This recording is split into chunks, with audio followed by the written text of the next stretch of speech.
In middle school, calculators are allowed on everything except 2 units in sixth grade. And I'll tell you what those are. So there are 2 computation units in sixth grade where you're expected to do the calculations by hand and use your number sense and everything to solve that and not rely on a calculator. But for all other units in sixth grade and every unit in seventh and eighth grade, a calculator is allowed. And so as you're doing your tasks, and when calculators are allowable, uh, I want you to use a calculator anytime that you want to. So I just want to show you what you can do while you're working in Canvas. So what you can do is you can come up here and you can open a new tab.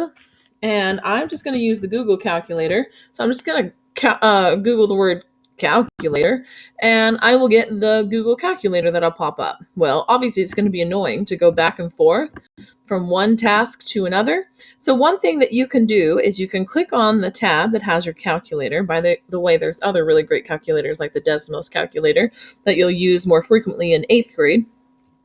But no matter the calculator, if it's hosted on the web, then you'll be able to drag that window off. So now I have two different windows. I have the original window that I had, and then I also have the Google calculator as a separate window. I just put them back together, so I'm gonna drag them back off.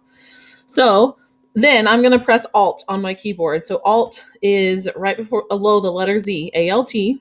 And then I'm gonna use one of the brackets. It's the brackets that are right next to the letter P. So the two buttons just to the right of letter P.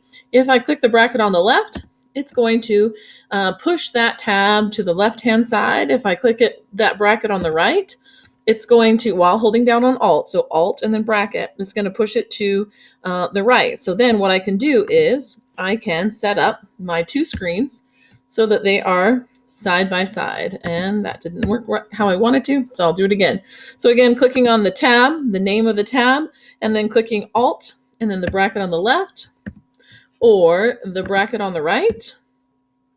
It was restoring what where I just had it, or attempting to restore that. But I can push them so they're side by side. And then if I go to the middle, if I want my calculator bigger or smaller, so like if that's not quite the size that I need it, maybe I'm using a Desmos calculator and I have more things to look at, I can always resize these tabs by coming here to the middle, and then I can resize one at a time, or and then make them the size that I want to, and I can work with what I have so that I'm displaying exactly what I need, the size that I need on my screen. Our Chromebook screens are pretty small overall, but you'll still be able to see pretty much all that you need rather than going back and forth with your calculator, because I would hate for you to forget what it was that you needed to type in your calculator because you had to click back and forth like this. So I want you to be able to pull those off of those screens. So I'm going to go back to how it was before. So again, these are my steps. I'm going to pull the calculator tab off so it becomes its own window. And then I'm going to press Alt, and I want my calculator on the right. I like to put the things on the right are the things that I'm doing, and on the left is the thing that I am editing or putting my answers in. So I'm going to click the tab on the right. It's going to push that one to the right. And right now I can't see all of my quiz in Canvas. And if I click into it, it's going to cover up that other tab. So I also want to make this one half the size. So I'm going to press Alt again and press that bracket that's right next to the letter P, and it'll push it to the left.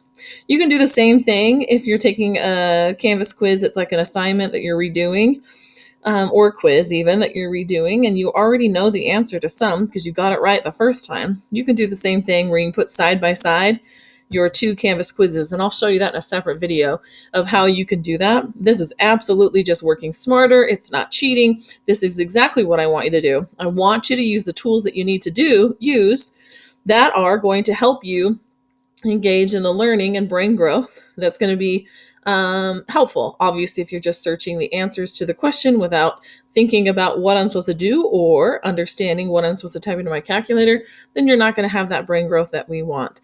But absolutely, use the tool anytime you want it. Thanks for watching.